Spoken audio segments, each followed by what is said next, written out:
Hey everyone, and welcome back to my channel. My name is Josh, and in today's video I'm going to be reviewing the Chase Freedom Flex credit card.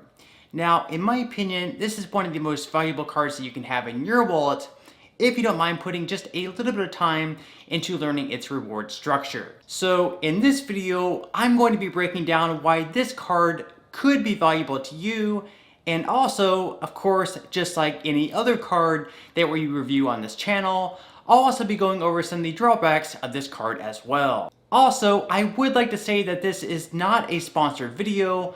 I'm in no way, shape, or form affiliated with Chase, so this will be a completely unbiased review. But first, before I get into the video for today, if you do find that this content is valuable to you, I would greatly appreciate it if you could just take a second out of your day to both like this video and also subscribe to my YouTube channel.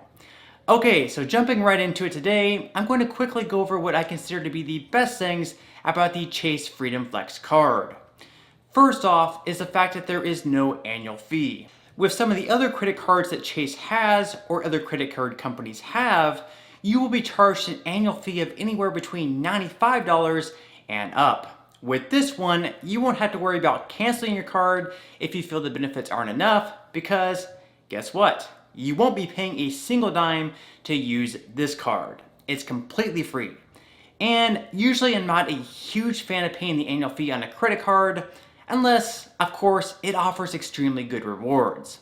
I actually did create another video on that topic, whether paying for a card that has an annual fee is worth it or not, and that video I'll go ahead and link in the description box below if you are interested. Alrighty, so the next pro about this card is the fact that there is a $200 spend bonus if you spend at least $500 on purchases in your first 3 months from account opening. This simply means within the first 90 days of having your card, if you're able to spend $500 on this card, Chase will give you $200 for doing so. With this money, you can either ask Chase to send you a check in the mail, or they'll even directly deposit the money straight into your bank account. In addition to that, you can also ask for $200 in gift cards to a store of your choice, a credit to your account, or many other redemption methods. And let's face it, $500 in 3 months isn't really a whole lot of money to spend. In groceries alone, many families spend at least that amount in just 1 month, so you're basically getting $500 worth of goods for just $300 once you receive the $200 spend bonus. Speaking of free money, if you're interested in getting into investing, if you sign up for Webull using the link in the description box below and deposit at least $100, you'll receive 2 free stocks valued all the way up to $1,850 in total. After that, you can either use the $100 that you deposited to invest into other stocks or index funds, or after you receive the 2 free stocks, simply transfer the money back into your bank account. Okay, so as I was just saying, these account opening spend bonuses are one of my favorite things about credit cards because it's basically free money. And even though $200 isn't the biggest offer across the board by Chase or all other credit card companies, it's still pretty solid. Now, you might be wondering, why on earth am I getting $200 for free? If you're not used to these credit card spend bonuses, it might sound like a scam. The main reason credit card companies do this is to incentivize people to sign up with the hope that you'll continue using their card for a long period of time. When you do this, they're able to make money from transaction fees paid by businesses accepting your credit card. Then, of course, they'll also be making money off of you if you're paying interest or late fees, 2 things that we definitely want to avoid doing. Okay, so moving on to the next benefit of the Chase Freedom Flex card, and that's the fact that they offer a really good 5% cash back in combined purchases in bonus categories each quarter after you activate. So each quarter, they will have a different category, whether that be on gas, grocery stores, on Amazon, etc.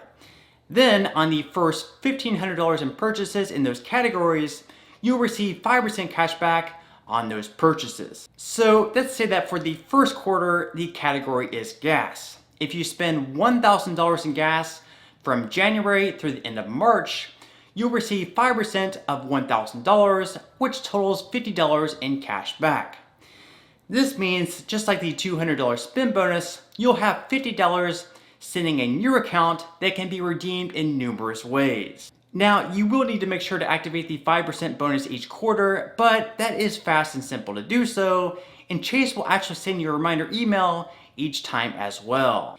An example of Chase Freedom Flex's calendar could look like the one that you see up on the screen just now, where it'll be gas stations, internet, cable, and select streaming services for the first quarter, then grocery stores, fitness clubs, and gym memberships from April through June. For July through September, you'll be receiving the 5% cash back at Amazon and Whole Foods Market, followed up by Walmart and PayPal during the final quarter of the year.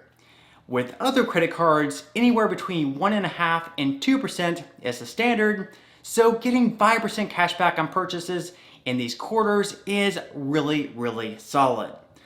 Honestly, having these 5% cashback categories is the main reason I've continued using my Chase Freedom card all of these years. There are some credit cards that you have to pay a $95 annual fee with that only offer 2% cashback across the board, and with the Chase Freedom Flex card, you're getting 5% back in all these categories. You really can't beat that. In addition to the 5% cash back in select categories, you can also enjoy 3% cash back on dining at restaurants and also on purchases at drugstores. Also, if you decide to go on any vacations and book your travel through the Chase portal, Chase will give you 5% cash back on those purchases as well. Of course, you may be able to find a much better discount outside of the Chase travel portal, one that will give you more of a discount than the 5% cash back you'll be receiving, so that's definitely something to consider as well. Another thing that I really enjoy about the Chase Freedom Flex card is the fact that there is no minimum amount to redeem your cash back, and the cashback rewards also never expire.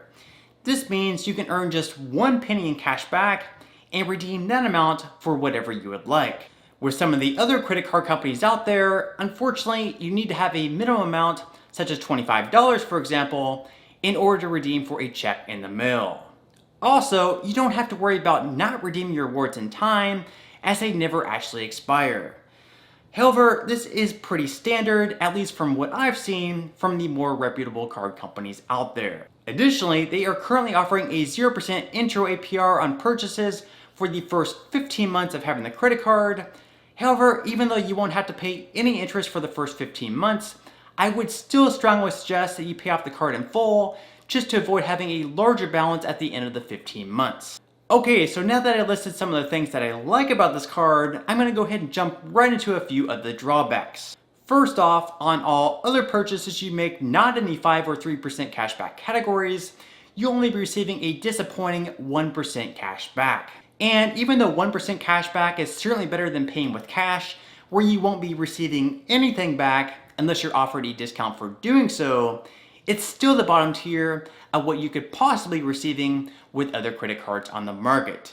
With other credit cards, you'll usually be receiving anywhere between 1.5% to 2% cash back across the board, so 1% back on all other purchases is pretty low. With the Citi Double Cash credit card, for example, you'll be earning 2% cash back on all purchases. The other drawback of this card I quickly wanted to mention is the fact that if you do decide to travel abroad, this is one card that you'll definitely want to leave back in your country. This is because you will be hit with a 3% foreign transaction fee, which is pretty disappointing considering with many other credit cards out there, there are no foreign transaction fees. So again, this is a card that you will want to avoid using if you are planning on traveling abroad, as there are many other cards out there like Capital One's Quicksilver, where you won't have to pay any extra fees for using it internationally. Other than those two things though, I really don't have any other bad things to say. I guess if you value simplicity and not having to track those 5% quarterly categories, this may not be the card for you. However, if you don't mind taking a couple minutes out of your day each quarter to see what the 5% category is going to be and activating your card for that quarter, then this card is definitely worth it in my eyes. And again, considering that you won't have to pay a single dime for owning this credit card, as long as you're paying the credit card off on time and therefore aren't paying any interest or late fees, having it for the 5% cashback categories alone is worthwhile. So on that note, I'm going to go ahead and wrap up this video. If you did enjoy the content in this video and would like to see other card reviews or financially related content like it, I would greatly appreciate it if you would both like this video and also subscribe to my YouTube channel. It is completely free to do so, and well, what do you have to lose?